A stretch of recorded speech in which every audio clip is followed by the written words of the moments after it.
Good morning, I'm Robbie Cheadle from Roberta Writes, and today I'm going to read you a story. It is taken from this book, Myths and Legends of Southern Africa by Penny Miller, and it is called The Chief's Daughter and the Cannibal. One morning, a group of young girls, including the chief's pretty daughter, went down to the riverbank to collect imbola, the red clay with which they colored their skins and blankets. After a while, it grew so hot that they decided to bathe in a large pool there.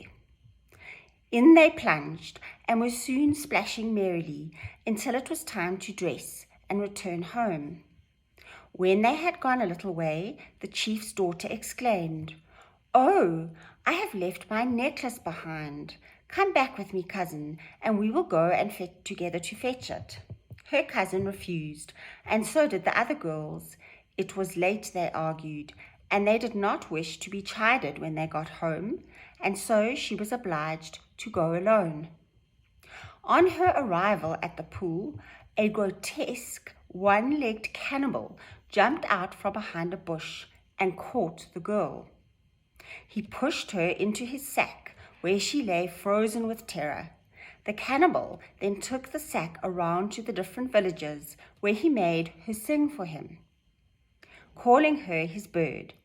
At each village he demanded to be given meat before he would prod the sack and say, "Sing, my bird," but he would never open the sack to let anyone look inside. Meanwhile, the young girls had returned home. When the chief's daughter did not arrive, they were frightened that they would be punished for neglecting her, and spread the story that as she had reached the age of puberty, they had built her a hut where she was resting. The chief believed the lie and killed a large ox in honor of her becoming a woman. All the people feasted and were merry, and several boys took some meat and left the village to eat it. The cannibal chanced to arrive at the place where the youths were eating. He told them that if they gave him some of their meat, he would make his bird sing for them. Little did he know that his bird's father was the boy's chief. They gave him meat, and he prodded the sack roughly, ordering the bird to sing. The boys laughed as they listened, but one among them did not smile.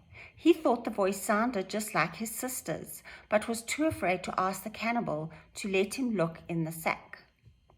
Instead, he suggested that the cannibal go on into the village where there was a feast, and he would get plenty of meat.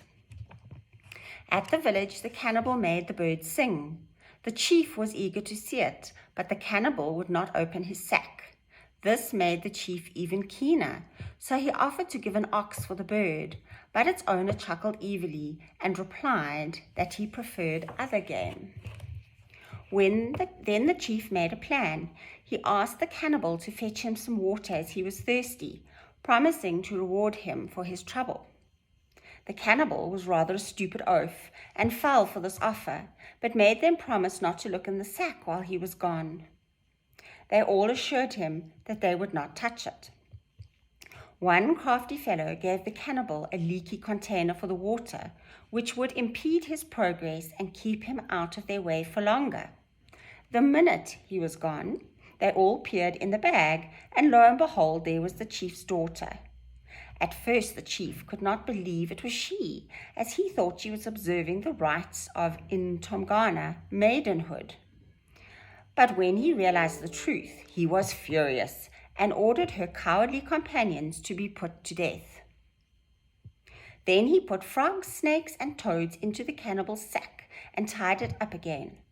When the cannibal came back, he complained loudly about the leaky pot, but the tribesmen appeased him with gifts of skins and jewelry.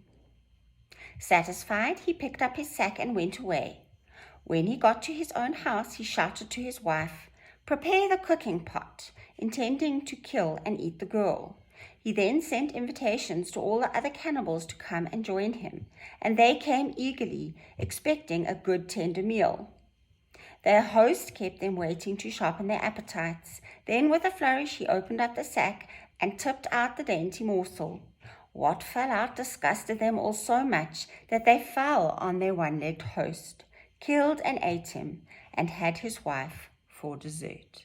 I hope you enjoyed this traditional Zulu story. Thank you.